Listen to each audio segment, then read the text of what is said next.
Hi friends, welcome back to my YouTube channel. ಎಲ್ಲರೂ ಹೇಗಿದ್ರೆ ಎಲ್ಲರೂ ಚೆನ್ನಾಗಿದ್ದೀರಾ ಅಂದ್ಕೊಂಡಿದ್ದೀನಿ. ಇವತ್ತಿನ ರೆಸಿಪಿ ಬಂದು ತುಂಬಾ ಸ್ಪೆಷಲ್ ಆಗಿರುತ್ತೆ. ಟ್ರೈ ಮಾಡಿರಲ್ಲ ಅಂತ ಅಂದ್ಕೊಂಡಿದ್ದೀನಿ. ಯಾರಾದರೂ ನಾನು ಟ್ರೈ ಮಾಡಿ ನಿಮಗೆ ಹೇಗೆ ಬಂದು ಅಂತೇಳಿ ತಿಳಿಸ್ಕೊಡ್ತಾ ಇದ್ದೀನಿ. ಹಾಗೆ ಯಾರೆಲ್ಲ ನಮ್ಮ ಚಾನಲ್ನ ಸಬ್ಸ್ಕ್ರೈಬ್ ಮಾಡಿಲ್ಲ ಪ್ಲೀಸ್ ಸಬ್ಸ್ಕ್ರೈಬ್ ಮಾಡ್ಕೊಳ್ಳಿ, ಸಪೋರ್ಟ್ ಮಾಡಿ. ಬನ್ನಿ ರೆಸಿಪಿನ ಸ್ಟಾರ್ಟ್ ಮಾಡೋಣ. ನಾನು ಕಲ್ಲಂಗಡಿ ಹಣ್ಣು ಸಿಪ್ಪೆನ ಈ ರೀತಿಯಾಗಿ ತೆಗೆದಿಟ್ಕೊಂಡಿದ್ದೀನಿ. ಅದ್ರ ಕಟ್ ಮಾಡಿ ಈ ಸಿಪ್ಪೆನ ಯೂಸ್ ಮಾಡಿಕೊಂಡು ಯಾವ ರೀತಿ ನಾನು ರೆಸಿಪಿನ ಮಾಡ್ತೀನಿ ಅಂತ ತೋರಿಸ್ತೀನಿ. ಫುಲ್ ವೀಡಿಯೋನ ನೋಡಿ. ತುಂಬಾ ಟೇಸ್ಟಿಯಾಗಿರುತ್ತೆ, ಸ್ಪೈಸಿಯಾಗಿರುತ್ತೆ. ಈಗ ನಾನು ಇದ್ರ ಮೇಲ್ಗಡೆದೆಲ್ಲ ಸಿಪ್ಪೆನ ಈ ರೀತಿ ಎರೆದಿಟ್ಕೊತೀನಿ. ಈ ರೆಸಿಪಿನ ಖಂಡಿತವಾಗ್ಲೂ ಕಲ್ಲಂಗಡಿ ಹಣ್ಣು ಸಿಪ್ಪೆಯಿಂದ ಮಾಡಿರೋದಂತ ಕಂಡುಹಿಡಿಯೋಕ್ಕೆ ಸಾಧ್ಯನೇ ಆಗೋದಿಲ್ಲ, ಅಷ್ಟು ಚೆನ್ನಾಗಿರುತ್ತೆ. ತುಂಬಾ ಚೆನ್ನಾಗಿರುತ್ತೆ. ಖಂಡಿತ ಒಂದು ಟ್ರೈ ಮಾಡಿ ನೋಡಿ. ಈ ರೀತಿ ಸಿಪ್ಪೆಯನ್ನೆಲ್ಲ ಎರೆದಿಟ್ಕೊಂಡು ನಾನು ಇದಕ್ಕೊಂದು ರೆಸಿಪಿನ ಮಾಡ್ತಾಯಿದ್ದೀನಿ.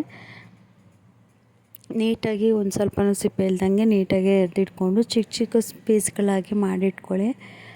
ಚಿಕ್ಕದಾಗಿ ಮಾಡಿಟ್ಕೊಂಡ್ರೆ ಚೆನ್ನಾಗಿರುತ್ತೆ ಟೇಸ್ಟು. ಹಾಗಾಗಿ ಈ ರೀತಿ ಸಿಪ್ಪೆನೆಲ್ಲ ಎರೆದಿಟ್ಕೊಂಡು ಮಾಡೋದ್ರಿಂದ ತುಂಬಾ ಚೆನ್ನಾಗಿ ಬರುತ್ತೆ ಟೇಸ್ಟು. ಇದರಲ್ಲಿ ಹಲ್ವ ಕೂಡ ಮಾಡ್ತಾರೆ, ಸ್ವೀಟು ತುಂಬಾ ಚೆನ್ನಾಗಿರುತ್ತೆ. ಆ ರೆಸಿಪಿನೂ ಕೂಡ ಬೇಕಂದರೆ ನಾನು ಶೇರ್ ಮಾಡ್ಕೊತೀನಿ. ಈಗ ಎಲ್ಲ ಸಿಪ್ಪೆನ ಎರೆದಿಟ್ಕೊಂಡು ಈ ರೀತಿ ಚಿಕ್ಕದಾಗಿ ನಾವೇನು ಕುಂಬಳಕಾಯಿ ಏನಾದರೂ ಕಟ್ ಮಾಡ್ತೀವಲ್ಲ ಆ ರೀತಿ ಚಿಕ್ಕದಾಗಿ ಕಟ್ ಮಾಡ್ಕೊಂಡು ಬನ್ನಿ. ಇಷ್ಟು ಸಣ್ಣ ಸ್ಲೈಸಲ್ಲಿ ಸಾಕು. ಚೆನ್ನಾಗಿ ಬರುತ್ತೆ, ಚೆನ್ನಾಗಿ ಬೇಯುತ್ತೆ ಕೂಡ. ಸ್ವೀಟು ಕೂಡ ಆಗಲಿ ಹೇಳ್ದಂಗೆ ನಾನು ಸ್ವೀಟು ಕೂಡ ಮಾಡ್ಬೋದು. ನಾನು ಇನ್ನೊಂದು ಟ್ರೈ ಮಾಡಿ ನಾನು ರೆಸಿಪಿನ ಶೇರ್ ಮಾಡ್ತೀನಿ. ಆ್ಯಂಡ್ ನೋಡ್ಬೋದು, ನಾವು ಈ ರೀತಿ ಚಿಕ್ಕದಾಗಿ ಕಟ್ ಮಾಡಿ ಇಟ್ಕೊಂಡಿದ್ದೀನಿ. ನೀವು ಇನ್ನೂ ಚಿಕ್ಕಗೆ ಬೇಕು ಅಂತ ಹೇಳಿದ್ರೆ ಇನ್ನೂ ಚಿಕ್ಕದಾಗಿ ಕಟ್ ಮಾಡ್ಕೊಳ್ಳಿ. ಈಗ ನಾನು ಇಷ್ಟು ಚಿಕ್ಕದಾಗಿ ಕಟ್ ಮಾಡಿ ಇಟ್ಕೊಂಡಿದ್ದೀನಿ, ನೋಡ್ಬೋದು. ಈಗ ನಾನು ಒಗ್ಗರಣೆಗೆ ಏನೇನು ಬೇಕು ಅಂತೇಳಿ ತೋರಿಸ್ತಾ ಇದ್ದೀನಿ. ಹಾಗೆ ನಾನು ಒಂದು ಈರುಳ್ಳಿ ತೊಗೊಂಡಿದ್ದೀನಿ, ಹಾಗೆ ಕರ್ಬೇವಿನ ಸೊಪ್ಪು ಒಗ್ಗರಣೆಗೆ, ಹಾಗೆ 1-2 ಟೊಮೊಟೊನ ತೊಗೊಂಡಿದ್ದೀನಿ. ತುಂಬಾ ಟೇಸ್ಟಿಯಾಗಿ ಬರುತ್ತೆ, ಖಂಡಿತ ಟ್ರೈ ಮಾಡಿ ನೋಡಲೇಬೇಕು ನೀವು.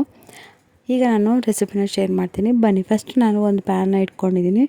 ಪ್ಯಾನಿಗೆ ಸ್ವಲ್ಪ ಎಣ್ಣೆನ ಹಾಕ್ಕೊಂಡು ರೆಸಿಪಿನ ಸ್ಟಾರ್ಟ್ ಮಾಡೋಣ.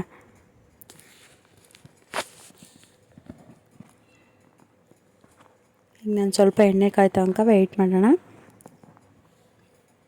ಈ ರೆಸಿಪಿನ ಯಾರೆಲ್ಲ ಖಂಡಿತ ಟ್ರೈ ಮಾಡಿಲ್ಲ, ಒಂದು ಟ್ರೈ ಮಾಡಿ ನೋಡಿ. ಟೇಸ್ಟ್ ಅಂತೂ ತುಂಬಾ ಚೆನ್ನಾಗಿ ಬರುತ್ತೆ. ಈಗ ನಾನು ಕಡಲೆಬೇಳೆನ ಹಾಕ್ಕೊಂಡಿದ್ದೀನಿ. ಕಡಲೆಬೇಳೆ ಸ್ವಲ್ಪ ಜಾಸ್ತಿನೇ ತೊಗೊಂಡಿದ್ದೀನಿ ನಾನು, ಚೆನ್ನಾಗಿರುತ್ತೆ ಅಂತೇಳ್ಬಿಟ್ಟು. ನಿಮಗೆ ಬೇಕಂದರೆ ಎಷ್ಟು ಬೇಕು ಅಷ್ಟು ತೊಗೊಳ್ಳಿ ಒಗ್ಗರಣೆಗೆ. ನಾನು ಸ್ವಲ್ಪ ಜಾಸ್ತಿನೇ ತೊಗೊಂಡಿದ್ದೀನಿ, ಟೇಸ್ಟ್ ಚೆನ್ನಾಗಿರುತ್ತೆ ಅಂತೇಳ್ಬಿಟ್ಟು. ಈ ರೆಸಿಪಿ ನಾನು ಸೌತೆಕಾಯಲ್ಲಿ ಕೂಡ ಮಾಡ್ತೀನಿ, ತುಂಬ ಚೆನ್ನಾಗಿ ಬರುತ್ತೆ ಚಪಾತಿಗೆಲ್ಲ. ಇದು ಅಷ್ಟೇ, ರೊಟ್ಟಿ ಚಪಾತಿಗೆಲ್ಲ ತುಂಬಾ ಚೆನ್ನಾಗಿರುತ್ತೆ ಟೇಸ್ಟ್. ಖಂಡಿತ ಟ್ರೈ ಮಾಡಿ ನೋಡಿ. ಆ ಸಿಪ್ಪೆಯಲ್ಲೂ ಕೂಡ ಪೌಷ್ಟಿಕಾಂಶ ಇರುತ್ತೆ. ಖಂಡಿತ ಒಂದು ಟ್ರೈ ಮಾಡಿ ತಿಂದ್ಬಿಟ್ಟು ನನಗೆ ಯಾವ ರೀತಿ ಬಂತು ಅಂತೇಳಿ ಕಮೆಂಟಲ್ಲಿ ತಿಳಿಸಿ. ಈಗ ನಾನು ಸಾಸಿವೆ ಮತ್ತು ಜೀರಿಗೆ ಎಲ್ಲ ಹಾಕ್ಕೊಂಡು ಸ್ವಲ್ಪ ಆನಿಯನ್ನ ಹೆಚ್ಚಿಟ್ಕೊಂಡಿದ್ದೆ, ಆ ಆನಿಯನ್ನು ಕೂಡ ಫ್ರೈ ಮಾಡ್ಕೊತಾ ಇದ್ದೀನಿ.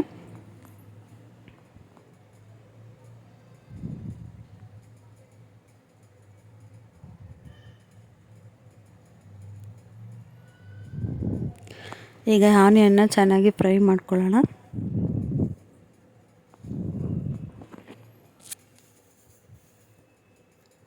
ಈಗ ನಾನು 1-2 ಟೊಮೊಟೊ ತೊಗೊಂಡಿದ್ದೆ ಚಿಕ್ಕದು, ಆ 2 ಟೊಮೊಟೊನ ಕೂಡ ಆ್ಯಡ್ ಮಾಡ್ಕೊಂಡಿದ್ದೀನಿ.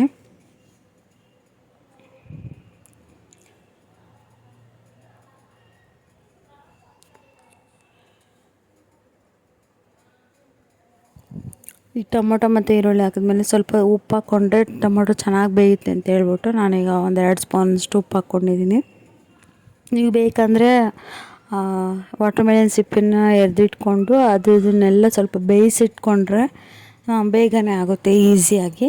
ಇಲ್ಲ ನಾವು ಡೈರೆಕ್ಟ್ ಒಗ್ಗರಣೆಯಲ್ಲೇ ಬೇಯಿಸ್ತೀವಿ ಅಂತಂದರೆ ಈ ರೀತಿಯೂ ಕೂಡ ಮಾಡ್ಬೋದು, ಇಲ್ಲ ಆ ರೀತಿಯೂ ಕೂಡ ಕುಕ್ಕರಲ್ಲೇ ಮಾಡ್ಕೊಬೋದು ತುಂಬ ಈಸಿಯಾಗಿ. ನಾನು ಪ್ಯಾನಲ್ಲೇ ಮಾಡ್ತಾಯಿದ್ದೀನಿ. ಈಗ ನಾನು ಹೆಚ್ಚಿಟ್ಕೊಂಡಿರೋ ಅಂತಹ ವಾಟರ್ಮೆಲನ್ ಪೀಸಸ್ನ ಆ್ಯಡ್ ಮಾಡ್ತಾಯಿದ್ದೀನಿ. ಜಸ್ಟ್ ನಾವು ವಾಟರ್ಮೆಲನ್ನ ತಿಂದ್ಬಿಟ್ಟು ಇದನ್ನು ವೇಸ್ಟ್ ಮಾಡೋದಕ್ಕಿಂತ ವಾಟರ್ಮೆಲನ್ನ ಎಲ್ಲದನ್ನು ಕೂಡ ರಿಮೂವ್ ಮಾಡಿ ಇಟ್ಕೊಂಡು ಹಣ್ಣನ್ನ ತಿಂದ್ಕೊಂಡು ಈ ಸಿಪ್ಪೆಯಲ್ಲಿ ಕೂಡ ಯೂಸ್ ಮಾಡಿಕೊಂಡು ಈ ರೀತಿ ಒಂದು ಪಲ್ಯನ ಮಾಡ್ಬೋದು. ತುಂಬಾ ಚೆನ್ನಾಗಿ ಬರೀತಿತ್ತು, ಟೇಸ್ಟ್ ಕೂಡ ಅಷ್ಟೇ ತುಂಬಾ ಚೆನ್ನಾಗಿ ಬಂದಿತ್ತು. ಖಂಡಿತ ಟ್ರೈ ಮಾಡಿ ನೋಡಿ. ಆ್ಯಂಡ್ ಇವಾಗ ಸ್ವಲ್ಪ ಬೇಯ್ತಾ ಇದೆ. ನಾನು ಆಲ್ರೆಡಿ ಉಪ್ಪನ್ನ ಆ್ಯಡ್ ಮಾಡಿದ್ದೀನಿ. ಈಗ ಚೆನ್ನಾಗಿ ಮಿಕ್ಸ್ ಆದಮೇಲೆ ನಾವು 1 ಟೇಬಲ್ ಸ್ಪೂನಷ್ಟು ಅರಿಶಿನ ಪುಡಿನ ಆ್ಯಡ್ ಮಾಡ್ಕೊತಿದ್ದೀನಿ. ಖಂಡಿತ ತಿಂದಮೇಲೆ ನೀವು ಈ ಕಲ್ಲಂಗಡಿ ಸಿಪ್ಪೆಯಲ್ಲಿ ಮಾಡಿರೋದಂತ ಡೆಫಿನೆಟ್ಲಿ ಕಂಡುಹಿಡಿಯೋಕ್ಕಾಗೋದಿಲ್ಲ. ಯಾಕಂದರೆ ಅದು ಟೇಸ್ಟ್ ಗೊತ್ತಾಗೋದೇ ಇಲ್ಲ, ಅಷ್ಟು ಚೆನ್ನಾಗಿರುತ್ತೆ. ನಾವು ಯಾವುದೋ ಒಂದು ತರಕಾರಿಲಿ ಮಾಡ್ದಂಗಿರುತ್ತೆ. ಈಗ ನಾನು 1-2 ಸ್ಪೂನಷ್ಟು ಖಾರದ ಪುಡಿನ ಹಾಕ್ಕೊಂಡಿದ್ದೀನಿ. ಹಾಗೆ 1 ಟೇಬಲ್ ಸ್ಪೂನಷ್ಟು ಧನಿಯಾ ಪೌಡ್ರನ್ನ ಕೂಡ ಹಾಕ್ಕೊಂಡಿದ್ದೀನಿ. ಖಾರಕ್ಕೆ ಬೇಕಂದರೆ ನೀವು ಚಿಲ್ಲಿನೂ ಕೂಡ ಯೂಸ್ ಮಾಡ್ಬೋದು, ಇಲ್ಲ ಅಂತಂದರೆ ಖಾರದ ಪುಡಿನ ಯೂಸ್ ಮಾಡ್ಕೊಬೋದು. ಖಾರದ ಪುಡಿ ಹಾಕ್ಕೊಂಡ್ರೆ ಟೇಸ್ಟ್ ಚೆನ್ನಾಗಿರುತ್ತೆ, ಹಾಗಾಗಿ ಖಾರದ ಪುಡಿನ ಯೂಸ್ ಮಾಡಿದ್ದೀನಿ ನಾನು. ನೀವು ಬೇಡ ಅಂದರೆ ಹಸಿರು ಮೆಣಸಿನ್ಕಾಯಿನೂ ಕೂಡ ಯೂಸ್ ಮಾಡ್ಬೋದು. ಈಗ ಸ್ವಲ್ಪ ಒಂದು 5 ನಿಮಿಷ ಮುಚ್ಚಿಟ್ಬಿಟ್ಟು ಚೆನ್ನಾಗಿ ಬೇಯಲಿಕ್ಕೆ ಬಿಟ್ಬಿಡಿ. ಬೇಯ್ದ ನಂತರ ಚೆನ್ನಾಗಿರುತ್ತೆ. ಹಾಗೆ 1-2 ಸಲ ಮಿಕ್ಸ್ ಮಾಡಿ, ಚೆನ್ನಾಗಿ ಮಿಕ್ಸ್ ಮಾಡಿಬಿಟ್ಟು ಹಾಗೆ ಒಂದು ಸ್ಟೀಮಲ್ಲಿ ಬೇಯಿಸೋಕ್ಕಿಡಿ. ಇಲ್ಲಾಂದರೆ ನಿಮಗೆ ಎಷ್ಟು ನೀರು ಬೇಕೋ ಅಷ್ಟು ನೀರನ್ನ ಆ್ಯಡ್ ಮಾಡಿ ಬೇಯಿಸೋಕ್ಕಿಟ್ರೂ ಕೂಡ ಚೆನ್ನಾಗಿರುತ್ತೆ. ನಾನು ಕೂಡ 1-2 ನಿಮಿಷ ಚೆನ್ನಾಗಿ ಮುಚ್ಚಿಟ್ಟು ಬೇಯಿಸ್ಬಿಟ್ಟು ಆಮೇಲೆ ಅದಕ್ಕೆ ಎಷ್ಟು ಬೇಕು ವಾಟ್ರಷ್ಟು ನೀರನ್ನ ಆ್ಯಡ್ ಮಾಡ್ತೀನಿ. 1 ಕಪ್ಪಷ್ಟು ನೀರನ್ನ ಆ್ಯಡ್ ಮಾಡಿಕೊಂಡು ಅದು ಬೇಯಲಿಕ್ಕೆ ಎಷ್ಟು ಬೇಕಷ್ಟು ನೀರನ್ನ ಆ್ಯಡ್ ಮಾಡಿ ನಾನು ಮುಚ್ಚಿ ಒಂದು 10 ಮಿನಿಟ್ಸ್ವರೆಗೂ ಚೆನ್ನಾಗಿ ಬೇಯಿಸ್ಕೊತೀನಿ.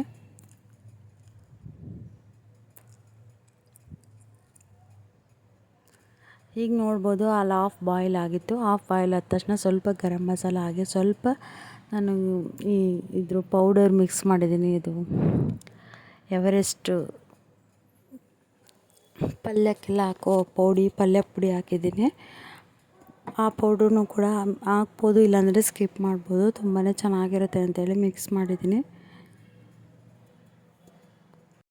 ಈಗ ನೋಡ್ಬೋದು ಫೈನಲಿ ಪಲ್ಯ ರೆಡಿಯಾಗಿದೆ ಬೆಂದ್ಬಿಟ್ಟು. ನಾನು ಸ್ವಲ್ಪ ಎಕ್ಸ್ಟ್ರಾ ನೀರನ್ನ ಆ್ಯಡ್ ಮಾಡಿದ್ದೀನಿ, ಸ್ವಲ್ಪ ಗ್ರೇವಿ ಥರ ಬೇಕು ಅಂತೇಳಿ.